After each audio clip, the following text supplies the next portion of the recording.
A tiny boy is strolling through the turmoil of a military installation where bodies are dropping left and right. He doesn't give a damn about the murders he just caused. Instead, all that matters to him is finding Asaka, the woman he has been searching for. The same Asaka is seen being held at gunpoint by a lady whose background we don't know about when a door opens. Asaka is shocked that Yogiri was able to enter the base where she was being held captive.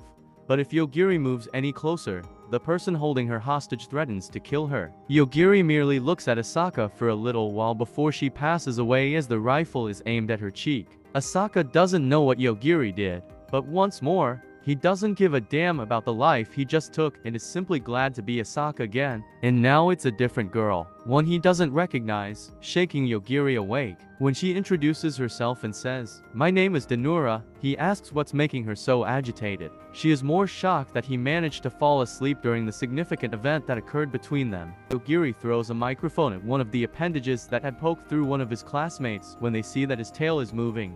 Denura is certain that they will perish here because there is nothing they can do to stop the beast as strong as that thing. But in the heat of the moment, she presses her melons against Yogiri, and that causes him to care just enough to say something and cause the dragon to drop dead in front of them. It stands up in a position that makes me wonder what kind of appendage that was in that boy. Yogiri takes out a video game and instructs Denura to calm down so they can chat. Denura is confused and doesn't comprehend what had transpired. She becomes agitated, though, because he believes that this is an excellent time to play games. She asks if he doesn't want to get off the bus now, but he doesn't think there's any need to rush because they can't be sure it's safe to walk outside. She acknowledges his argument but requests that, for the time being, he put the game down and treat the problem seriously. Yogiri complies and requests information about what transpired to get them to their current predicament. According to Denura, they were traveling by bus just like on any other field trip day.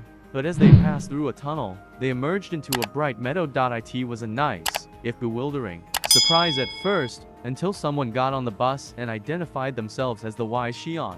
When the teacher asks a legitimate question about what's going on, she appears to be rather nice at first, then she immediately starts to blow him off.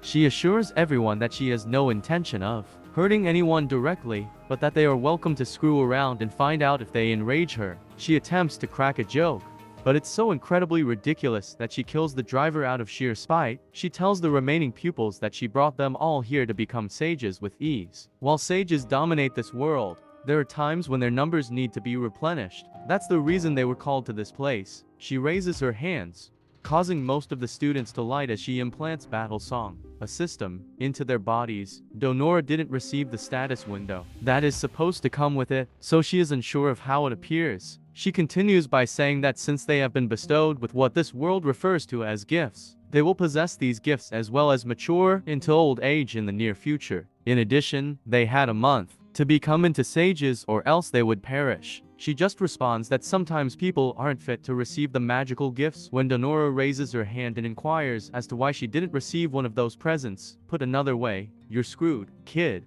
Tough luck." She informs them all that their first adventure, in which a dragon will be assaulting them, would shortly begin and that they should do their best to avoid dying. Without a gift, she is destined to become nothing more than livestock in this world. Denura is still in disbelief that a real dragon is coming to attack, even if her pal is seeing information about the impending attack on her menu screen. A classmate draws the others' attention and requests that they cooperate in order to complete the assignment. Since they will need to know what they are working with, he further requests that they all disclose the gifts they have been given. The students agree with his request and list their skills in order to create a strategy. But Denura is unable to take part because she lacks an ability. But, as 3 other people experience the same thing, she wasn't the only one who was denied an ability. Then there is Yajiri, who slept through all of the chaos without being bothered. Nevertheless, it's not as if he had ever done anything but sleep to begin with. After a little while, the other intelligent classmates who had been sharing their ability lists start to go,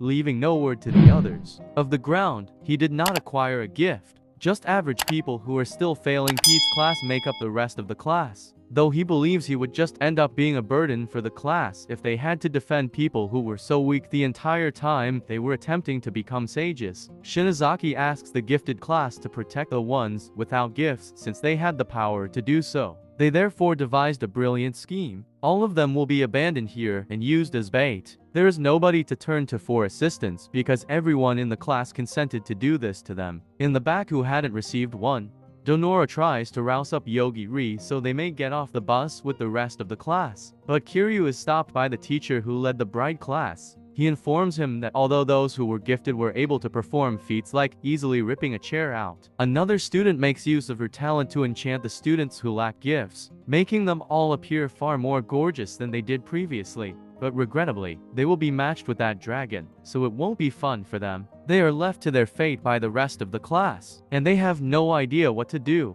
But things only grow worse for them as the dragon shows there and starts to massacre. And it brings us to the present. Even though someone was soundly dozing off in the bus rear as his peers were being massacred, Carrie is in a different universe and is aware of how serious his predicament is. However, there are no outlets nearby, so how is he expected to charge his video game? Apart from it, it should be safe for them to go outside at this time since, assuming what they were told in the gifted class, there is probably only one dragon in the area. Besides, the dragon is already dead. Donora asks Yokiri whether he did anything to the dragon earlier before they leave, but he simply responds that he gave it the order to die, and it did. He simply gets off the bus as she doesn't believe him, even if that's what he did. After this, they can choose to go to a hill, the city, or the forest. However, it's always a good idea to avoid going into an unknown forest unprepared. Before she can decide, Donora sees something streaking in their direction. Yokiri inquires as to if it is another dragon, but this time, it is Higashida, Fukuhara, and Hanakawa, 3 of their classmates. Yokiri inquires as to whether he should kill them just in case after she is taken aback to see them flying in. Donora stops him, arguing that they ought to at least listen to them before killing anyone.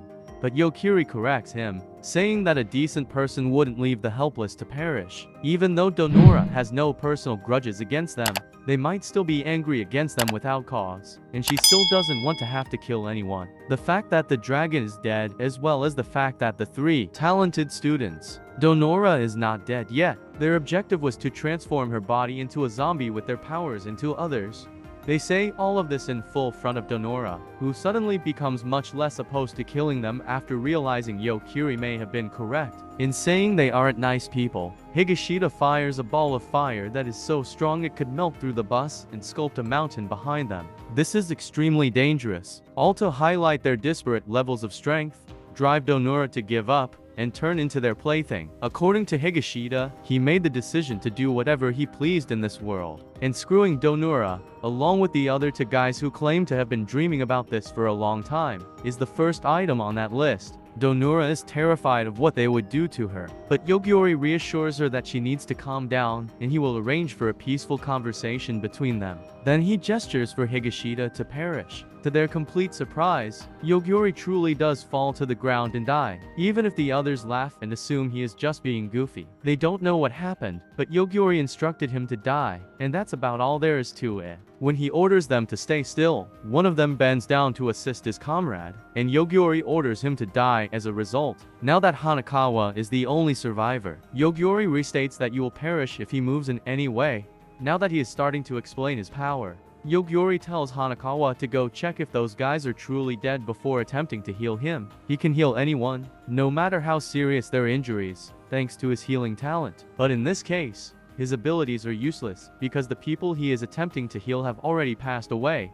Hanakawa begins by claiming that Yogiri overreached with this. However, they were the ones that entered this place in an attempt to capture Donora for exploitation. Yogiri can instantly kill any target. Hence, even if he just considers wanting to kill someone, they will all perish instantly. Since that power is so damaged, Hanakawa finds it hard to trust what he is hearing. But he attempts to play it off by approaching closely in order to launch a surprise attack. Before he can do something foolish, Yogiri intervenes and tells him that he is also capable of detecting whether or not someone is attempting to murder him. Thus, anyone who intends to kill Yogiri could actually perish simply for having considered doing so when the 2 powers combined. After understanding that he cannot defeat Yogiri, Hanakawa breaks down. Yogiri questions why he is being so conceited when he has already received his gift, to which Hanakawa responds that they have traveled to this planet before, They were called to battle the demon lord by the wizards of the kingdom of Eamon some time ago. To put it briefly, they spent almost a year traveling through this world before returning to Earth to face the demon lord. The Elvacant appear to recall the three vanishing for a full year. Hanukkah claims that when they were sent back to Earth, they discovered that it had only been a few hours since their original summoning. As a result, Yogiri takes that one day to bring them back to Earth. He lifts his hand to complete Hanukkah and keep his lord Pascabe from falling upon Yogiri.